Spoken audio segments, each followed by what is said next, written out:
In the dusty streets of a forgotten frontier town, where justice was measured in gold and compassion was a luxury few could afford, the unthinkable was about to happen. A young white woman, clutching her infant child, stood trembling on an improvised auction block, while callous voices shouted bids around her. But what happened next would forever change the lives of 3 people and challenge everything this town believed about honor, dignity, and the true meaning of family. This is the story of how a single act of courage from an unexpected source would transform despair into hope, and how sometimes the greatest strength comes from the most unlikely places. But before we begin, leave a like, subscribe to the channel, and tell us where you're listening from. The morning sun cast long shadows across the dirt main street of Deadwood Creek, a town that existed on the very edge of civilization in 1876. The air was thick with dust and the acrid smell of wood smoke from the blacksmith's forge. Sarah Mitchell stood on the wooden platform that usually served as the town's makeshift stage for traveling performers, but today it had become something far more sinister. "Come now, gentlemen," bellowed Tom Hartwell, the town's self-appointed auctioneer, his voice carrying across the gathered crowd. "Look at this fine specimen. Young, healthy, and she comes with a bonus, a baby boy, no more than 6 months old." Sarah's arms tightened around little James, her son, who seemed to sense the tension in the air and had begun to whimper softly. Her calico dress, once clean and proper, was now stained with dust and tears. Her auburn hair, which she had always worn neatly pinned, now hung loose around her shoulders, framing a face marked by exhaustion and despair. "The bidding starts at 1 horse," Hartwell continued, his tobacco-stained teeth visible in a cruel grin. "Surely someone here needs a woman to cook, clean, and tend to their homestead." Sarah's husband, Robert, had died 3 weeks ago from a fever that had swept through the town.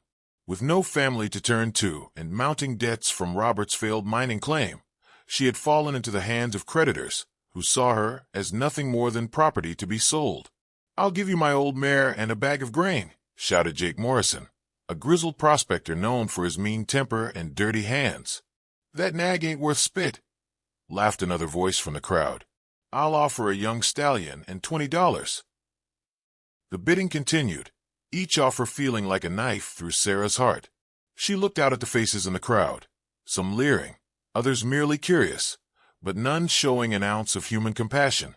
These were the same people who had attended her wedding just 2 years ago, who had welcomed her and Robert into their community with smiles and well wishes.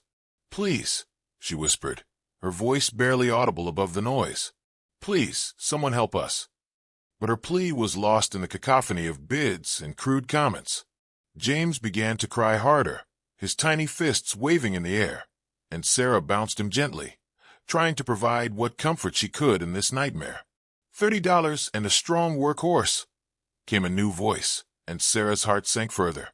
This was Chester Blackwood, a wealthy rancher known for his cruel treatment of his workers.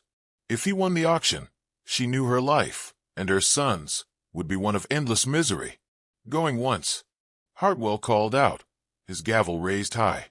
It was then that Sarah noticed him, a tall figure standing at the edge of the crowd, partially hidden in the shadow of the general store.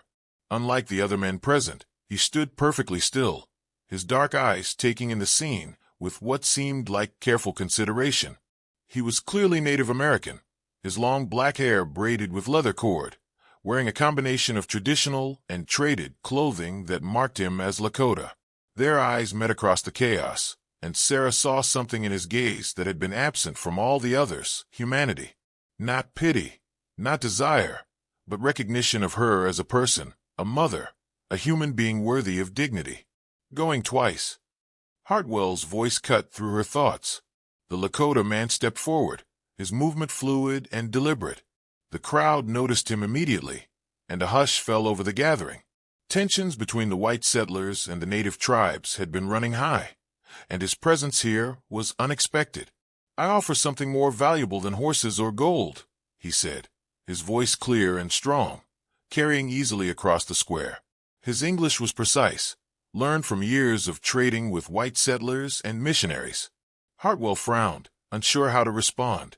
"What do you mean, Redskin? This is a proper auction. We deal in livestock and currency here." The warrior took another step forward, and Sarah could see the strength in his bearing, the quiet confidence that came from a man secure in his own honor. "I offer my name," he said simply.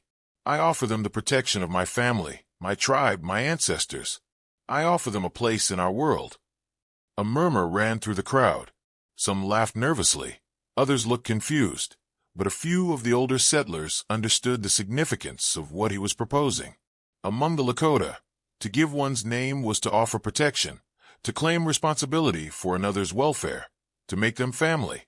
"That's not legal," someone shouted from the crowd. "You can't just claim them." But the warrior, whose name Sarah would soon learn was Takoda, meaning friend to everyone, stepped up to the platform. "In my people's law, it is binding. In the law of honor, it is sacred. I claim this woman and her child under the protection of my name and my blood." Sarah stared at him, hardly daring to believe what she was hearing. This stranger, this man from a world so different from her own, was offering to save them when no one else would. "You can't be serious," Hartwell sputtered. "This is irregular, highly irregular." "But it's not illegal," came a voice from the crowd. Old Pete Thompson, the town's former judge, pushed his way forward. "I've seen it done before in the early days.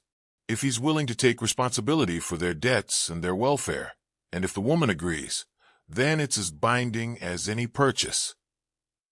All eyes turned to Sarah. Her heart was pounding so hard she could barely hear over the sound of her own pulse. She looked down at James, then back at the man who had stepped forward to offer them salvation. "Do you accept?" Takoda asked her directly, his dark eyes serious and kind. Sarah's voice caught in her throat. She had no idea what this meant, what her life would become, but she knew it had to be better than the alternatives being offered by the men in the crowd. "Yes," she whispered, then stronger. "Yes, I accept." The crowd dispersed slowly, many grumbling about the strange turn of events. Some spat in the dirt and muttered about savages and unnatural arrangements, while others simply shook their heads and returned to their daily business. But Sarah barely noticed any of it. She was focused entirely on the man who had just changed her life forever.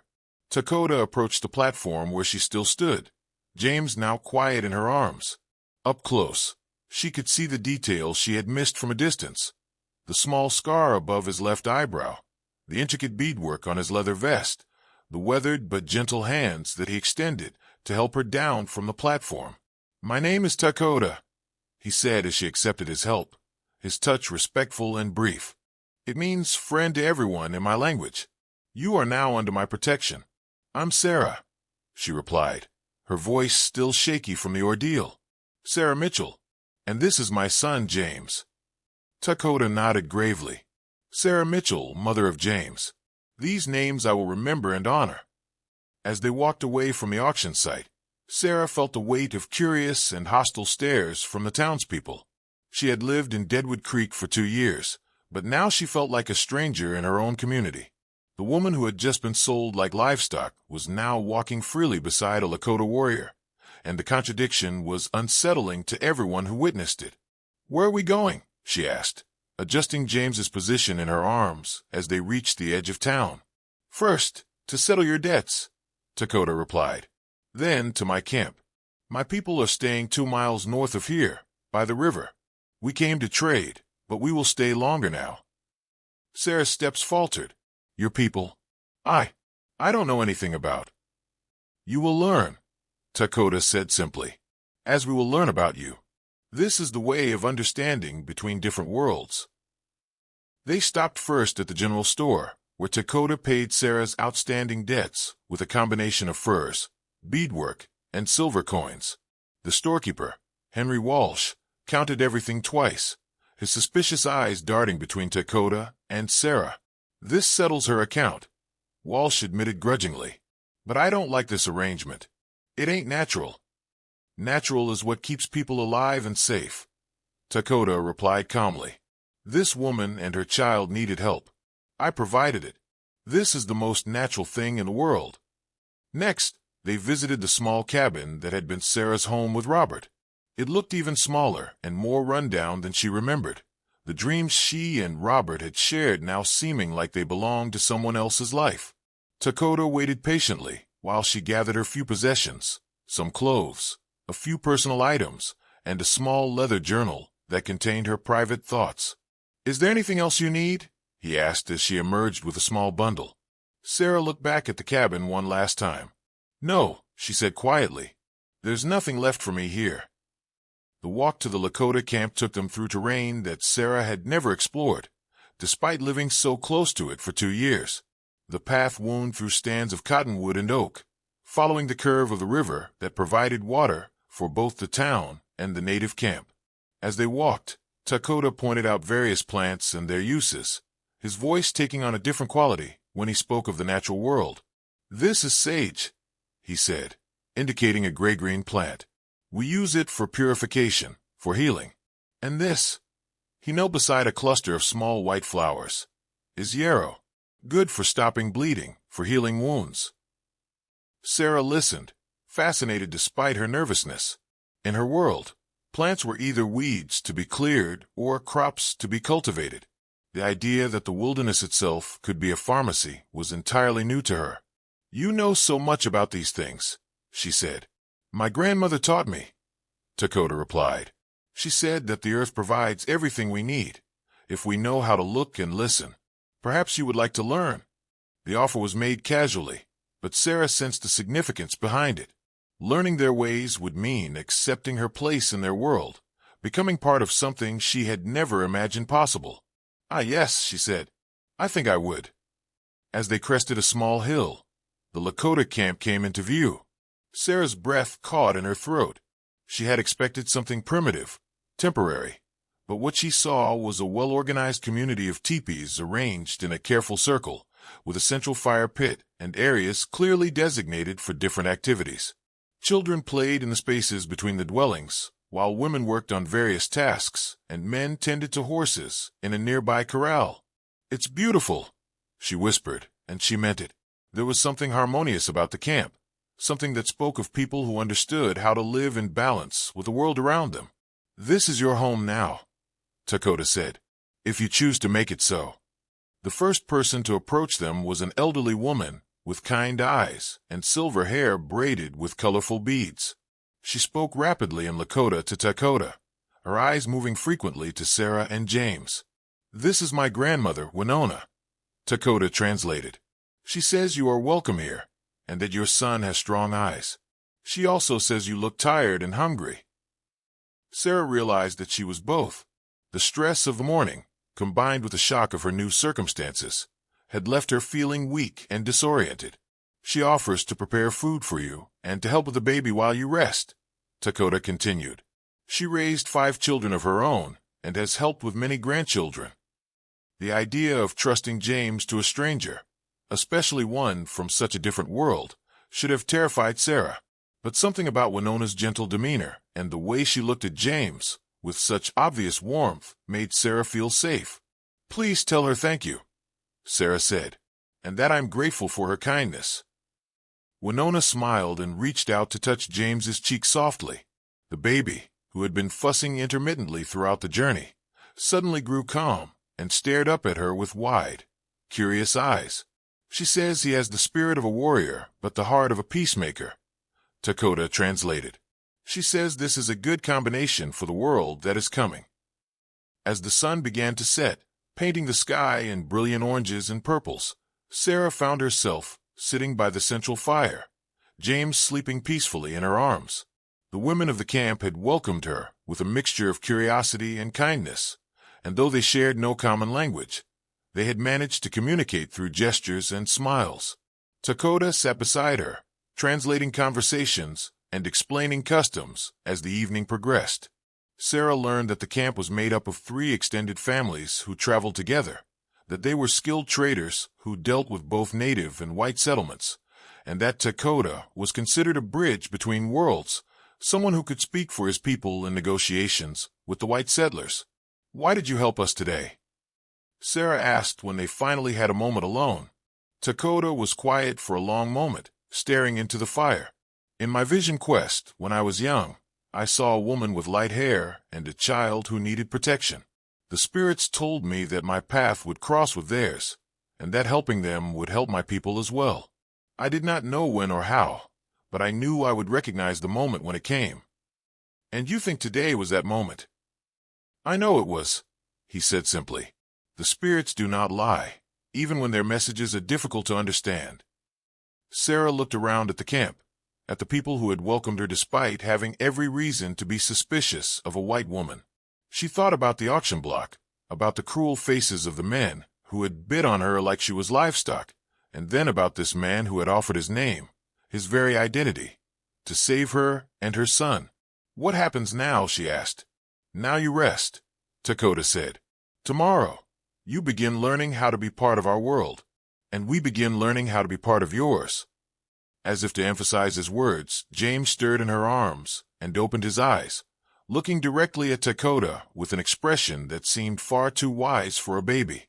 For just a moment, Sarah could almost believe in visions and spirits and the idea that some meetings were destined to happen. Thank you, she whispered, not sure if she was speaking to Takoda, to the spirits he mentioned, or to the universe itself. Thank you for giving us a chance to live. 3 weeks had passed since the auction, and Sarah was beginning to understand that her new life would require her to forget almost everything she thought she knew about the world. Each day brought new challenges, new lessons, and new ways of seeing the relationship between people and the earth around them. The morning routine in the camp began before dawn. Sarah had learned to listen for the soft sounds that preceded the official start of the day. The quiet footsteps of the women who tended the fire, the gentle nickering of horses, the whispered conversations of the men who planned the day's activities. She had always been an early riser, but this was different.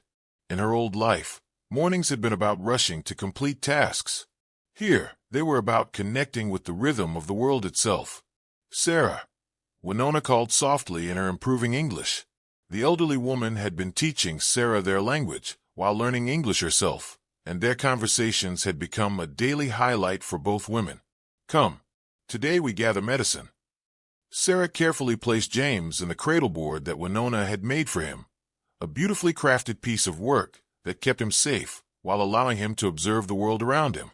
The baby had adapted to his new life with remarkable ease, seeming to thrive on the constant attention and the gentle hands that cared for him throughout the day. They set out into the prairie with several other women, including Takoda's sister, Ayana, whose name meant eternal blossom. Ayana was close to Sarah's age and had become her closest friend in the camp, helping her navigate the complex social dynamics of their community. Today we look for echinacea, Ayana explained as they walked. The purple flower that looks like a star. It helps fight sickness, makes the body strong. Sarah had been learning about medicinal plants for weeks now, and she was amazed by the depth of knowledge these women possessed. They knew which plants to gather at what time of year, how to prepare them for maximum effectiveness, and how to combine them to treat different ailments. It was a sophisticated system of healthcare that had been passed down through generations. In my world, Sarah said, carefully practicing her growing Lakota vocabulary, we have doctors who know about healing, but they use different medicine, things that come from far away. The earth provides all we need, Winona replied, but perhaps some of your people's medicine is good too. When we combine knowledge, we become stronger. This had become a recurring theme in Sarah's new life, the idea that different ways of knowing could complement each other rather than compete.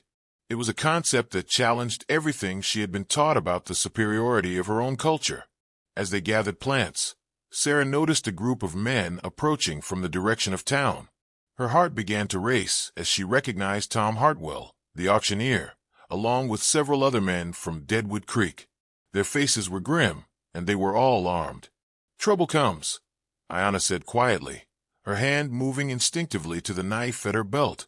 Word spread quickly through the gathering party, and within minutes, Takoda and several other warriors had appeared, seemingly materializing out of the landscape itself. Sarah was continually amazed by how quickly and silently the Lakota could move when circumstances required it. We need to talk, Hartwell called out when he was still 50 yards away. This arrangement ain't working out. Takoda moved to place himself between the white men and the women, his posture calm but ready. "What brings you to our camp, Mr. Hartwell?" "That woman," Hartwell pointed at Sarah, "has been causing problems in town. People are saying she's gone savage, that she's turned against her own kind. It's making folks nervous." "Sarah has done nothing wrong," Takoda replied evenly. "She is learning our ways, as we are learning hers. This is natural when people choose to live together." "Natural?" One of the other men, a rancher named Bill Crawford, spat in the dirt. "There ain't nothing natural about a white woman living with Indians. It's an abomination." Sarah felt a flash of anger at the man's words, but she remembered Winona's teachings about the power of calm response. Instead of shouting back, she stepped forward, James secure in his cradleboard. "Mr. Crawford," she said, her voice steady despite the turmoil she felt inside. "3 weeks ago, you watched me being sold like cattle and said nothing. Today you call my choice to live with people who showed me kindness an abomination. Which of us has truly lost their humanity?" Crawford's face reddened, but before he could respond, Hartwell held up his hand. "Look, we're not here to cause trouble. We're here to offer you a way back to civilization. The church ladies have taken up a collection. They'll help you get back on your feet, find you proper work, maybe even help you find a suitable husband." "A husband who would bid on me at an auction?" Sarah asked. "A husband who would see me as property to be bought and sold?" "You're talking nonsense," Hartwell said. "You belong with your own people. That baby of yours, he deserves to grow up civilized, not running wild with savages." At the word savages, several of the Lakota men stepped forward, their faces hardening. Sarah could feel the tension in the air, the potential for violence that hung like a storm cloud over the gathering. "Wait," she said, holding up her hand. "Let me answer this." She looked at each of the white men in turn, seeing in their faces the same lack of compassion that had allowed them to watch her being auctioned without protest. Then she looked at the Lakota people around her, Winona, who had taught her about healing plants, Ayana, who had become like a sister to her, Takoda, who had saved her life without asking for anything in return. "You say my son deserves to grow up civilized," she said finally. "These people have shown me what true civilization looks like. It's not about the color of your skin or the language you speak.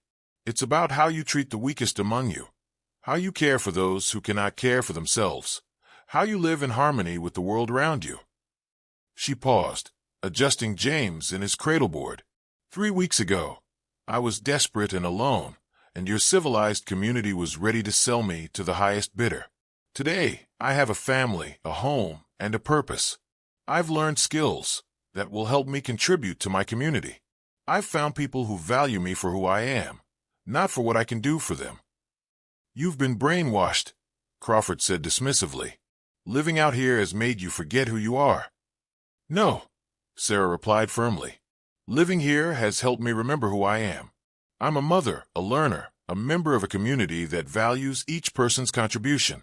I'm not going back to a place where I'm seen as property."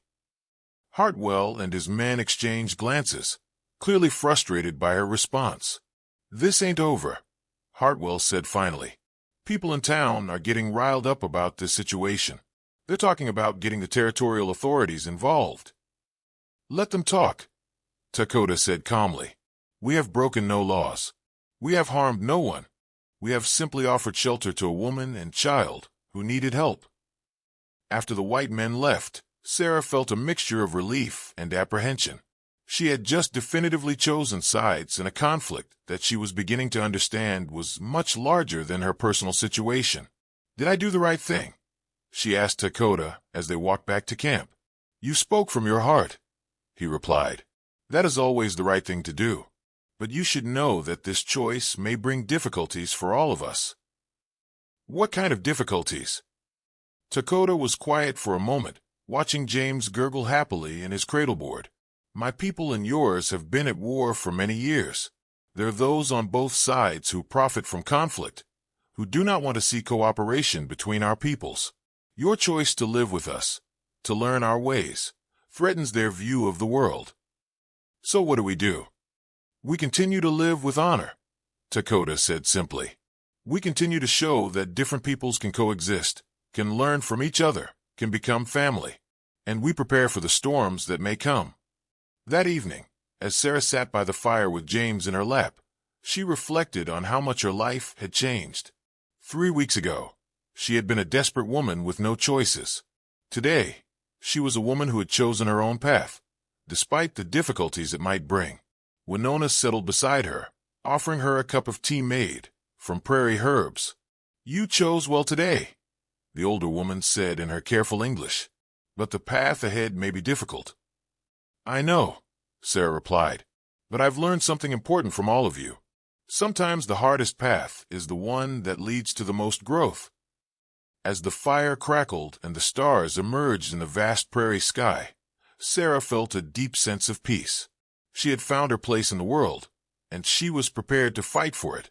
2 months had passed since Sarah's confrontation with the men from Deadwood Creek, and the uneasy peace had held.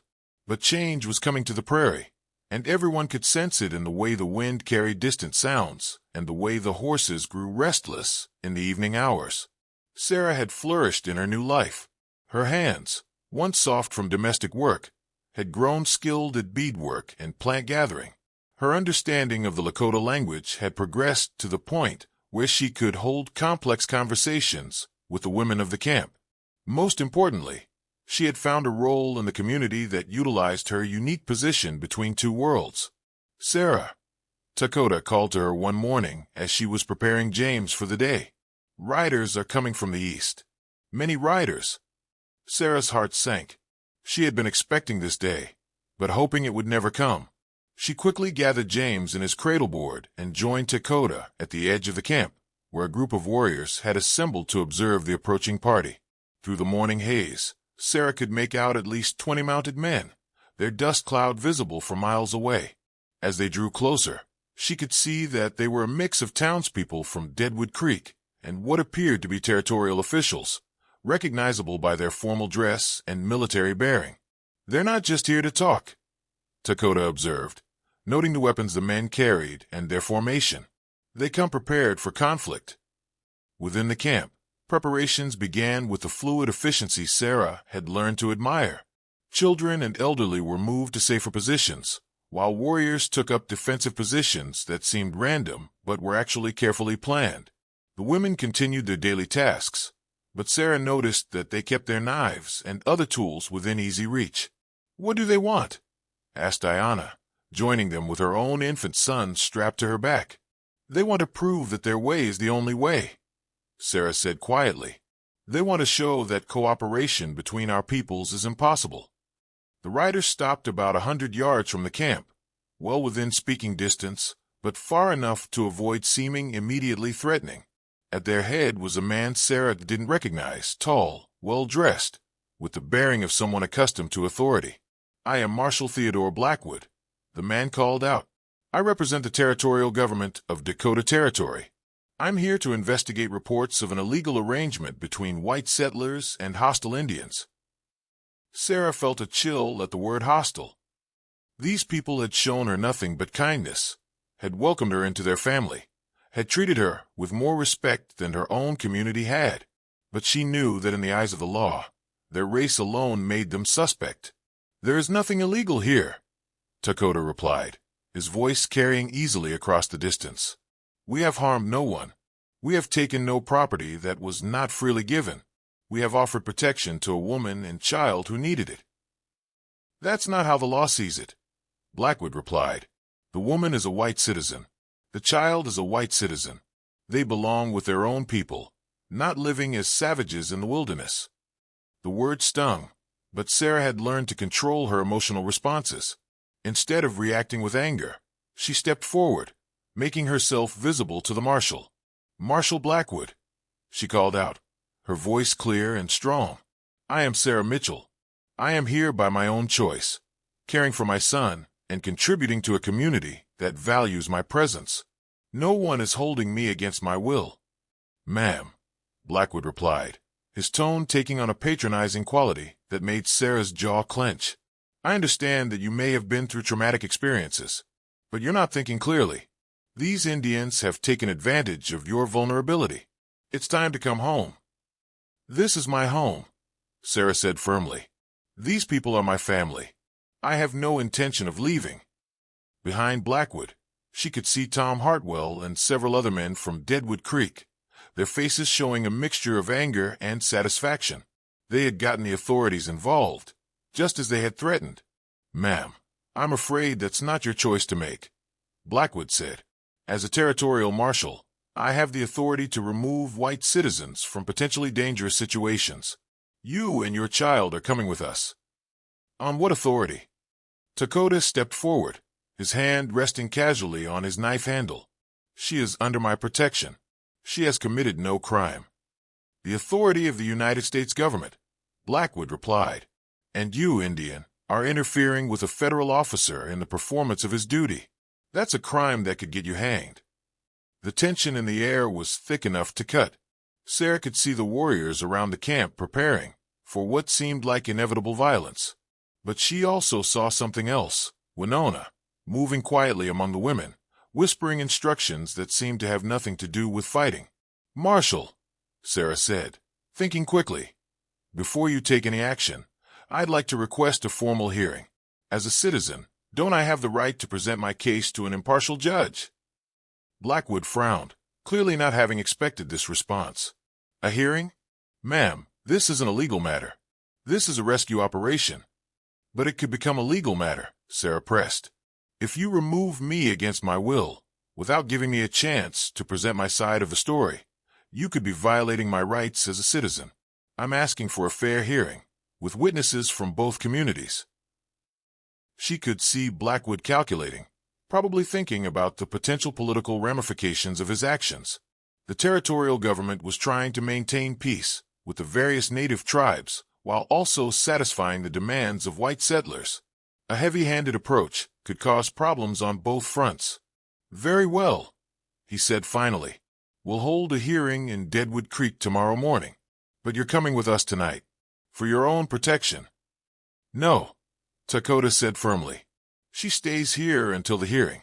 We will bring her to town tomorrow with proper witnesses and speakers for our community." "Indian, you're not in a position to make demands," Blackwood said, his hand moving to his weapon. "Neither are you," said a new voice.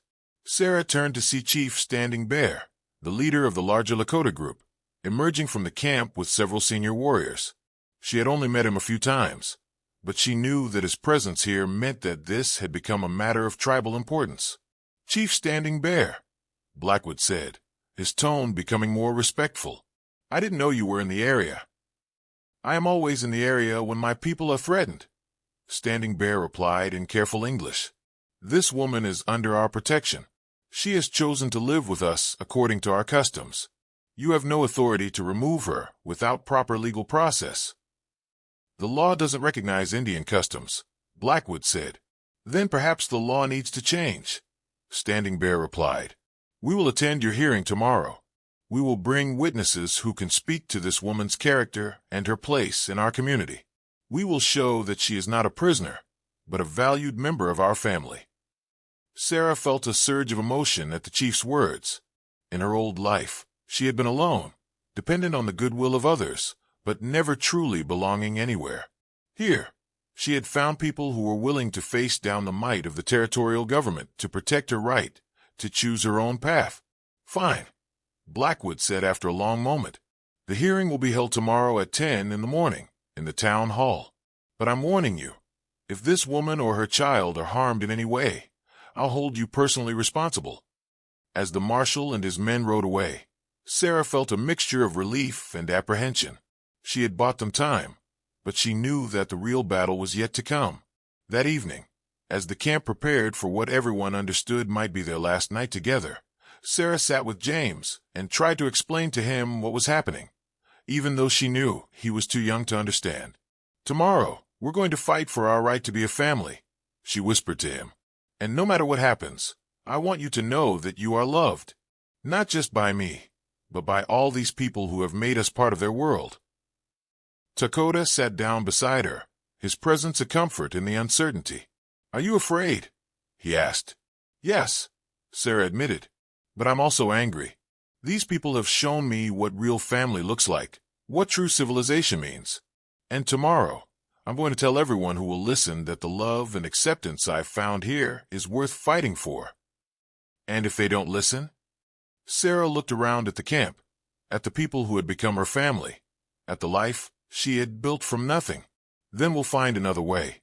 But I'm not going back to being property. I'm not going back to a world where people are judged by the color of their skin instead of the content of their character. As the stars emerged in the vast prairie sky, Sarah held her son close and prepared for the most important battle of her life, the fight for the right to choose her own destiny and define her own family. The town hall of Deadwood Creek had never seen such a gathering. Word of the hearing had spread throughout the territory, and people had traveled for miles around to witness what many saw as a defining moment in the relationship between white settlers and native peoples. The small wooden building was packed to capacity, with additional crowds gathered outside, straining to hear the proceedings. Sarah sat in the front row, James quiet in her arms, flanked by Takoda and Winona. Behind them, Chief Standing Bear and several other tribal leaders maintained a dignified presence, their very stillness commanding respect from the restless crowd. On the other side of the room, Marshal Blackwood sat with his deputies, while Tom Hartwell and his supporters occupied the seats behind them. Judge William Crawford, no relation to the rancher who had opposed Sarah, had been brought in from the territorial capital to preside over the hearing. He was a gray-haired man in his 60s, known for his fairness and his attempts to navigate the complex legal landscape of the frontier. This hearing, Judge Crawford began, his voice carrying easily through the packed room, has been called to determine the legal status of Mrs. Sarah Mitchell and her infant son James. The question before us is whether Mrs. Mitchell is being held against her will by members of the Lakota tribe, or whether she is living among them by her own free choice. He paused, looking around the room at the tense faces. I want to make it clear that this is not a trial. No one is accused of any crime. This is simply an inquiry into the facts of the situation, so that we can determine the appropriate course of action. Marshal Blackwood stood to present the government's case. Your Honor, this is a simple matter of protecting a white woman and her child from a dangerous situation. Mrs. Mitchell was clearly in a vulnerable state when she was acquired by these Indians. She has been living in primitive conditions, exposed to heathen influences, and her child is being raised without the benefits of Christian civilization. Objection! Called out a voice from the back of the room. Sarah turned to see a woman she didn't recognize, middle-aged, well-dressed, with the bearing of someone accustomed to being heard. And you are? Judge Crawford asked. Elizabeth Hartwell, Your Honor. I'm a lawyer from Chicago, and I've traveled here to represent Mrs. Mitchell's interests. Sarah felt a moment of confusion. She had never met this woman, had no idea who might have arranged for legal representation. But as Elizabeth Hartwell made her way to the front of the room, Sarah saw something in her eyes that looked like understanding. Your Honor, Elizabeth continued, before we proceed, I'd like to establish that Mrs. Mitchell is a competent adult who has the right to make her own choices about where and how she lives. Any suggestion that she is being held against her must be supported by evidence, not by assumptions about what is appropriate for a white woman. Noted. Judge Crawford said. Marshal Blackwood, please continue. Blackwood called his first witness, Tom Hartwell, the auctioneer.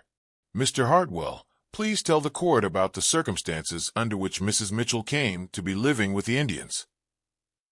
Hartwell's account was predictably biased, emphasizing Sarah's desperate circumstances and portraying Takoda's intervention as opportunistic rather than heroic. She was clearly not in her right mind, he concluded. Grief-stricken, desperate, not capable of making rational decisions. That Indian took advantage of her vulnerability. Thank you, Blackwood said. Now, can you tell us about Mrs. Mitchell's current state of mind? She's been brainwashed, Hartwell said confidently. Living like a savage, talking their heathen language, letting them raise her Christian child in their pagan ways. It's not natural, Your Honor. It's not right. Elizabeth Hartwell stood for cross-examination.